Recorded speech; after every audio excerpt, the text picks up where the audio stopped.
Hey everyone, welcome back. If you've spent any time on YouTube or social media, you've probably come across the idea that narcissists are drawn to empaths, and they seek them out almost instinctively.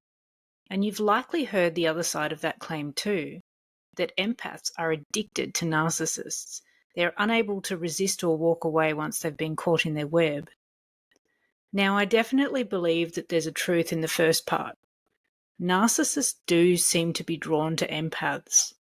But as an empath myself, I don't fully agree with the idea that we're addicted to them.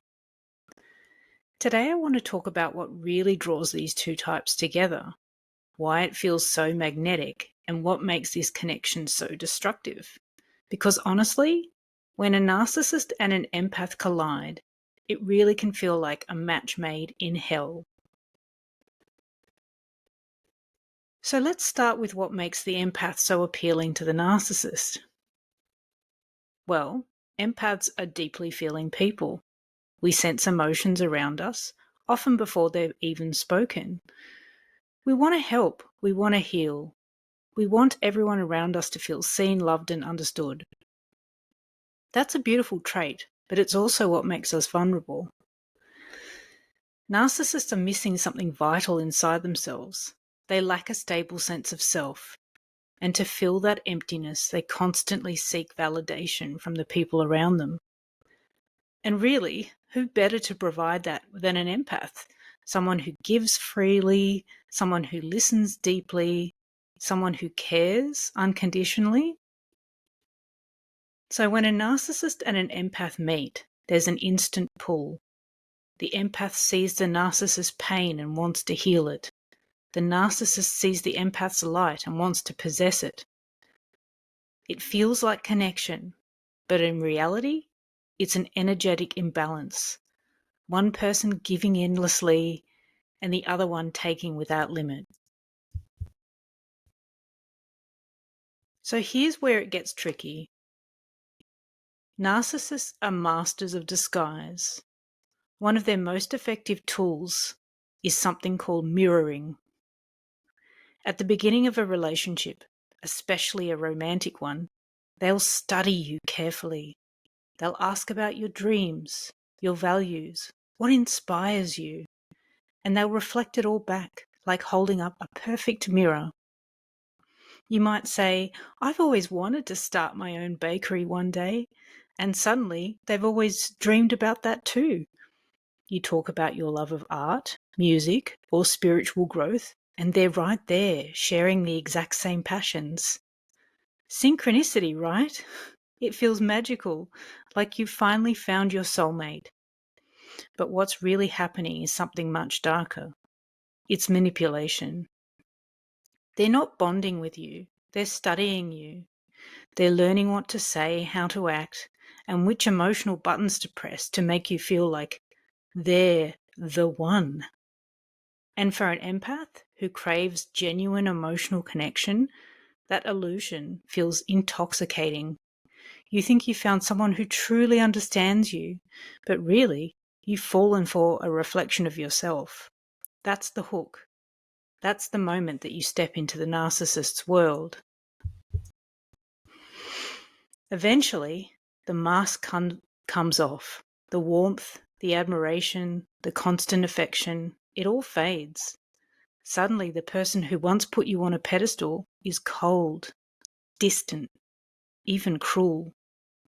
And if you're an empath, this is where the heartbreak really begins. Your first instinct isn't to walk away, it's to fix it.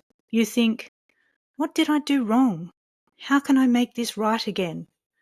So you try harder. You become even more giving, more forgiving, more understanding. You shrink yourself to avoid conflict. You blame yourself for their moods. But the truth is, this is exactly what the narcissist wants.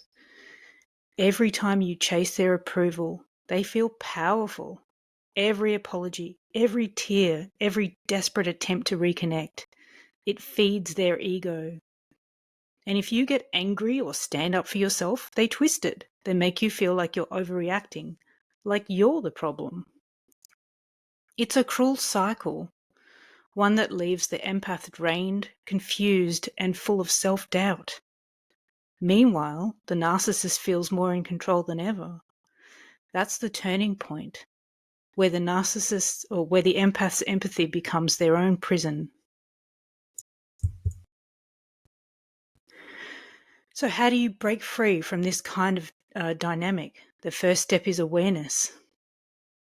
If a relationship feels too perfect too soon, it probably is.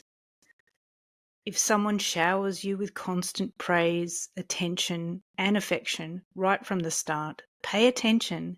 This might be love bombing, not love. Real connection takes time. It grows slowly through honesty and mutual respect, not through instant obsession.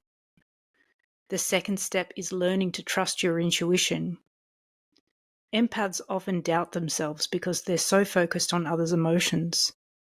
But that quiet voice inside of you, the one that whispers, something doesn't feel quite right, that's your protection. Listen to it. And finally, start giving yourself the love and validation that you've been giving to everybody else. When you learn to meet your own emotional needs, narcissists lose their power over you. You stop chasing approval. You stop overgiving. You start standing in your own light. And from that place, you attract healthier connections, relationships based on mutual respect, not control or manipulation. So, to all my fellow empaths out there, if someone puts you on a pedestal before they truly know you, that's not romance. That's a red flag. Don't wait to see it fall. Don't stay and try and fix it. Walk away. Protect your peace. You deserve relationships that feel safe, balanced, and real, not ones that leave you feeling drained or questioning your worth. Remember, love shouldn't feel like survival. If this message resonated with you, take it as a reminder. Your empathy is a gift. It's your superpower. You don't need to dim your light. You just need to learn where not to shine it. Thanks for listening. And if this story spoke to you, share it with someone who might need to hear it too. Healing starts with awareness, and sometimes awareness begins with just one honest conversation.